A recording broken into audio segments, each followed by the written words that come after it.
Hello everyone, this is Balaji. So market எப்படி முடிஞ்சிருக்குன்னு பார்ப்போம். இன்றைக்கி மார்க்கெட் நெகட்டிவ் சினாரியோ. நேற்று ஒரு விஷயம் சொல்லியிருந்தேன், என்ன தான் கேப் அப்பாக இருந்தாலும் இந்த மாதிரி ஹியூஜ் கேப் அப் ஆகும்போது அந்த இடத்துல வந்து அந்த கேப்பை ஃபில் பண்ணுறதுக்கு மார்க்கெட் வந்து விழா செய்யும். ஸோ இன்றைக்கி நெகட்டிவாக தான் வந்திருக்கு. நிறைய டைம் நேற்று கமெண்ட் பண்ணியிருந்தாங்க நிறைய பேர், இது ஐலாண்ட் கேப் அப்னு. ஆமாம், அது island gap up. Price action students, இந்த ஐலாண்ட் கேப் அப் அப்படின்றது மார்க்கெட் ரொம்ப ஹியூஜ் கேப் அப் ஆகும்போது ஒரு கேப்பை வந்து மார்க்கெட் வந்து பதிவு பண்ணும். அது வந்து சார்ட்டில் வந்து விசிபிளாகவே தெரியும். அது என்ன ஆகுனா அடுத்தடுத்த நாள் அது ஃபில் ஆக ட்ரை பண்ணோம் வச்சுக்கிங்களேன். ஸோ அது நிறைய மெத்தட் இருக்குது. இப்போதைக்கு வந்து ஸ்டெப் பை ஸ்டெப்பாக இப்போ கொஞ்சம் இறங்கிருக்கு, அடுத்தடுத்து இறங்க போதான்றது பார்ப்போம். இந்த நியூஸ் வந்து பார்த்திங்கன்னா ஃபேவராக இருக்குன்னு பார்க்கும்போது ஒன்றும் ஃபேவரும் இல்லை. அந்த லெபனான் மேலே தாக்குதல் பண்ணியிருக்காங்க. கேட்டால் வந்து அந்த டீலில் வந்து அது நாட் இன்க்ளூடட். ஸோ அப்போ என்ன ஆகுனா ஒரு முரண்பாடு வருது. அகெயின் வந்து அந்த வார், அந்த சீஸ்ஃபயர் வந்து நாங்கள் டீலை வந்து நாங்கள் மீறுற மாதிரி சுச்சுவேஷனில் வந்து இருக்க மாதிரி இருக்குது. ஸோ அந்தளவுக்கு எஃபெக்டிவ். சும்மா ஒரு பேருக்கு ஓகே, அந்த ஒரு பெரிய வார்னிங் யூஎஸ் கொடுத்ததை வந்து இப்போ சடனாக ஸ்டாப் பண்ணியிருக்காங்க.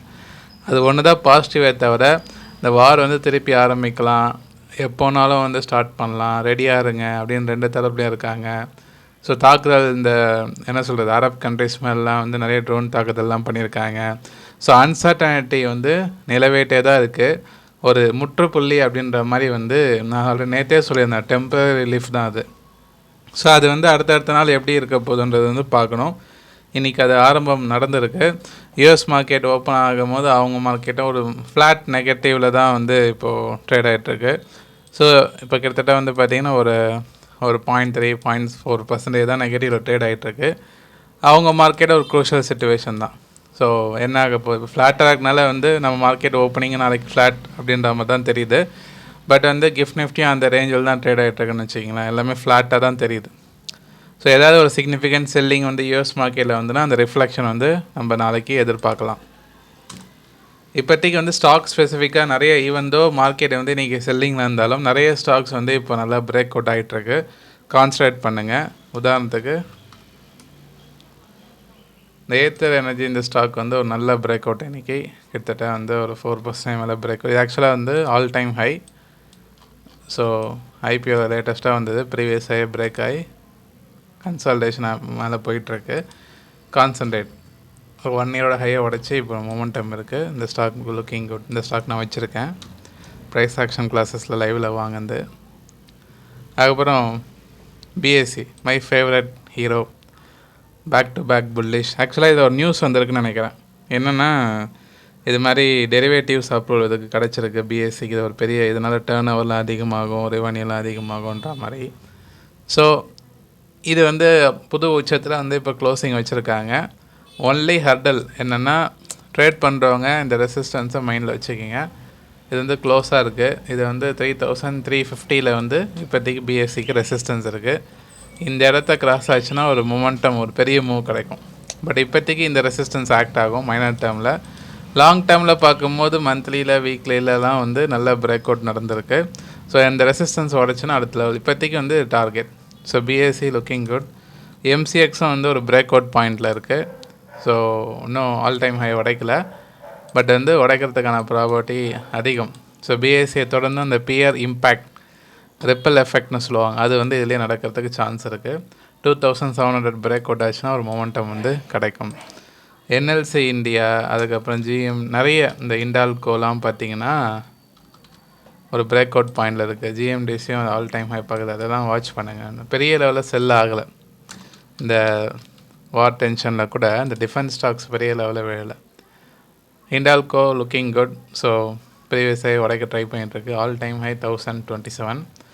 ஸோ கண்டினியூவாக ஃபோக்கஸ், பிரேக் அவுட் ஆச்சுன்னா ஃபோக்கஸ் பண்ணுங்கள். இந்த மெட்டல் செக்டார்ஸ்லாம் ஓரளவுக்கு பரவாயில்லாமல் தான் இருக்குது. மார்க்கெட் டவுன் ட்ரெண்ட் ஆகணும்னா எல்லாமே வேணும்னு அவசியம் இல்லை. ஸ்டாக் ஸ்பெசிஃபிக்காக ஃபோக்கஸ் பண்ணலாம். இப்போ நிஃப்டி நான் எடுத்து வைக்கிறேன். நிஃப்டியோட ஸ்டேட்டஸ் என்ன, இன்றைக்கி வந்து ப்ரீவியஸ் சப்போர்ட்டை வந்து ரீட்ரேஸ் பண்ணியிருக்கு. நேற்று வீடியோவில் டிஸ்கஸ் பண்ணியிருந்தோம் இந்த சப்போர்ட்டை.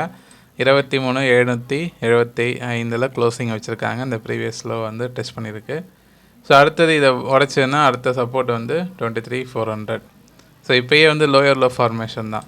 ஸோ இந்த கேப் வந்து கிட்டத்தட்ட வந்து இங்கே இருக்குது. ஸோ இந்த மாதிரி சினிமாவில் என்ன ஆகுனா, ஒன்று சைட்வேஸில் போகும். இந்த மாதிரி ஹியூஜ் ரேலி ஆகும்போது ஒரே சர்டன் பாயிண்டில் ஒன்று இதுக்கு முன்னாடி நடந்தது உங்களுக்கு காட்டுறேன் எக்ஸாம்பிள். இதை பாருங்கள், இந்த இதே யூஎஸ் டீல் தான் இந்தியாவுக்கு அந்த ரெசிப்ரோக்கல் டேரிஃப் இம்பேக்ட் February 2 ஞாபகம் நினைக்கிறேன். ஒரு ஹியூஜ் கேப் அப் ஆகி நல்லா ஏறி முடிஞ்சது. அந்த ஏறி முடிஞ்சதோடு சரி, அந்த நியூஸுக்கு அப்புறம் அதுக்கப்புறம் அந்த ஹையை வந்து நிஃப்டி இன்னும் உடைக்கவே இல்லை. சும்மா ஏறுற மாதிரி ஏறிச்சு, ஃபுல்லாக டவுன் ட்ரெண்ட் அங்கேருந்து ஸ்டார்ட் ஆக ஆரம்பிச்சது. அந்த கேப்பை ஃபில் பண்ணது மட்டும் இல்லாமல் அங்கேருந்து ஒரு பெரிய ஃபால். ஸோ இந்த மாதிரி ஹியூஜ் ரேலி ஆகும்போது அதுவே ஒரு வந்து உங்களுக்கு ஒரு நெகட்டிவ் பாயிண்ட்டாக வந்து மார்க்கெட்டுக்கு அமைஞ்சிரும். இப்போ இங்கே வருதில்ல, இப்போ இங்கேயே சைட்வேஸ் போய் இந்த ஸ்லோவாக இப்படி வந்து இந்த இடத்த டெஸ்ட் பண்ணிட்டு கூட மார்க்கெட் வந்து மேலே போகலாம். ஆனால் இப்படி போனால் தான் ஹெல்த்தியாக இருக்கும். இங்கேயே இப்படியே கண்டினியூ மேலே போயிட்டே இருந்ததுன்னா அது வந்து ஸ்பெக்குலேஷனாக தான் இருக்கும். அப்போ என்ன ஆகுனா, போகிற வேகத்தில் இறங்குறதுக்கும் நிறைய சான்ஸ் இருக்குது. இப்போதைக்கு வந்து மொமெண்டம் கொஞ்சம் ஸ்லோ ஆகுது. ஸோ அன்வான்ட் வால்டாலிட்டி வந்து கொஞ்சம் கூல் டவுன் ஆகுது. இந்தியா விக்ஸும் வந்து கொஞ்சம் ரொம்ப 27 இருந்துகிட்டு இருந்தது. இப்போ 20 இருக்குதுன்றது ஓரளவுக்கு ஓகேவான சிச்சுவேஷன். ஓகேவா, அது ஒரு நல்ல விஷயம். ஸோ சடனாக ஒரு 400 பாயிண்ட் 500 பாயிண்ட் ஏறுறது இறங்குது அந்த மாதிரி வந்து நடக்கிறதுக்கான வாய்ப்பு கம்மி தான். கொஞ்சம் கம்மியாக தான் வந்து மொமெண்டம் இருக்கும். ஒரு 300 பாயிண்ட்டுக்குள் தான் வால்டாலிட்டி இருக்கும். ஸோ அது வந்து மைண்டில் வச்சு அது ஒரு குட் திங்காக வந்து பார்க்கலாம். Bank Nifty. ஸோ பேங்க் நிஃப்டியும் வந்து profit booking. So bank Nifty ஃபர்தராக அந்த லோ 54,600 கிராஸ் ஆயிடுச்சுன்னா தொடர்ந்து இறங்கும். ஹை வந்து உங்களுக்கு 55,713. ஸோ நாளைக்கு வீக்லி க்ளோசிங் வரப்போது, ஏதாவது டேர்னிங் பாயிண்ட் வருமானது வந்து செக் பண்ணுவோம். ஹெச்டிஎஃப்சி. ஸோ ஹெச்டிஎஃப்சி பார்க்குறது மாதிரி ஒரு சின்ன தகவல். Price action classes for April month batch coming Saturday, அதாவது நாளன்னைக்குலேருந்து ஸ்டார்ட் ஆகுது.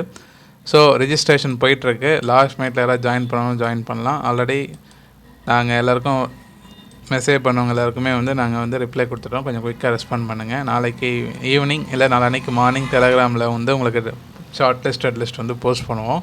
உங்கள் நேம் வருதா செக் பண்ணிக்கிங்க. ஸோ டெக்னிக்கல் மார்க்கெட் இப்போ வந்து நிறைய ஸ்டாக்ஸ் வந்து ஆப்பர்ச்சுனிட்டி கிடைக்குது. ஆனால் அதை நீங்கள் கண்டுபிடிக்கிறதுக்கு நீங்கள் வந்து கொஞ்சம் ஸ்டஃப்பாக இருக்கணும். ஏன்னா வந்து எல்லாமே நான் வந்து வீடியோஸில் சொல்ல முடியாது. சில ரெஸ்ட்ரிக்ஷன்லாம் இருக்குது சோஷியல் மீடியாவில். கிளாஸஸ்னு வரும்போது வந்து பார்த்திங்கன்னா நிறைய டிஸ்கஸ் பண்ணலாம். டாபிக் ஓரியன்டாக நீங்களே வந்து ஒரு ஸ்டாக்கை பிக் பண்ணுற அளவுக்கு உங்களுக்கு நாலேஜ் வந்துடும். எதுக்கு ப்ரைஸ் ஆக்ஷன் படிக்கணும்னு நிறைய பேர் கேட்குறீங்க. இப்போ வந்து நான் வந்து ரிசர்ச் பண்ணுறது முக்கியம் கிடையாது. நீங்கள் வந்து தனியாக வந்து ஒரு ஸ்டாக்கை வந்து எடுத்து பிரேக் அவுட் ஆகுதா, எந்த இடத்துல வாங்கலாம், எந்த இடத்துல விற்கலாம், எவ்வளோ தூரம் வெயிட் பண்ணலாம், ஸ்டாப் லாஸ் எங்கே வைக்கலாம், டார்கெட் எங்கே வைக்கணும், சப்போஸ் நம்ம வாங்கிட்டு அகெயின்ஸ்டாக போச்சுன்னா அது எப்படி ஹேண்டில் பண்ணுறது, இதுதான் வந்து ரியல் ட்ரேடிங்கு. இதெல்லாம் வந்து ஒரு கான்செப்ட் பேஸ்டாக தான் நம்ம வந்து பண்ண முடியும். அது வந்து நம்ம ஒரே வீடியோலாம் சொல்ல முடியாது. ஒரு 2 மாதம் என் கூட நீங்கள் வந்து ட்ராவல் பண்ணிங்கன்னா நிறைய விஷயம் கற்றுக்கலாம். என்னோடய எக்ஸ்பீரியன்ஸ் இருக்க எல்லாமே உங்கள்கிட்ட சொல்லுவேன். நீங்கள் உங்களோட அந்த இன்புட் எடுத்துக்கிட்டு நீங்கள் வந்து ட்ரேட் பண்ணும்போது நிறைய டவுட்ஸ் வரும். அது லைஃப் லாங் வந்து நம்ம டீம் வந்து சப்போர்ட் பண்ணுவாங்க. குரூப்பில் ஏதாவது டவுட்ஸை நீங்கள் கேட்கலாம்.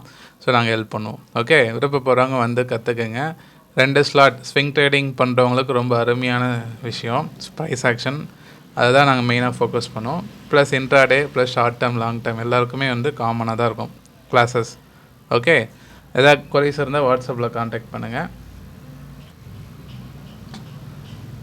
ஸோ ஹெச்டிஎஃப்சியும் ப்ராஃபிட் புக்கிங், கேப் ஃபில்லிங் வந்து 775. யூஸ்வலாக இந்த மாதிரி நிறைய டைம் வந்து கேப் ஃபில்லிங் நிறைய டைம் நடந்திருக்கு. இந்த மாதிரி யூஜி கேப் அப் நடக்கும்போது ரிலையன்ஸும் வந்து ஒரு மாதிரி வந்து சின்ன பெரிய கேப் அப் இல்லை, பட் விழுந்த அந்த இடத்துல சைட் வேஸ் தான் போயிட்டுருக்கு. பார்ப்போம். ஸோ ஐடி வந்து கொஞ்சம் ஒரு மாதிரி வந்து ஒரு கிராஜுவல் மூவ் கொடுக்குது. இதில் கண்டினியூட்டி எவ்வளோ தூரம் இருக்குன்னு பார்க்கணும். ஃபிபனாக்கியில் இன்னும் ப்ராப்பர் ரிவர்சல் வரல, 0.38 தான் இருக்குது. ஸோ அட்லீஸ்ட் வந்து 33,000 கிராஸ் ஆனால் தான் ஐடி செக்டர் வந்து ரிவர்சல் ஆகுதுன்னு சொல்ல முடியும். அன்டில் அன்லெஸ் ஷார்ட் கவரிங் வேலை தான். Okay, right. ஸோ புரிஞ்சிருக்கும்னு நினைக்கிறேன். நிறைய பேர் பார்க்குறீங்க, லைக் பண்ணுங்கள். நிறைய பேருக்கு இந்த வீடியோ ஷேர் பண்ணுங்கள்.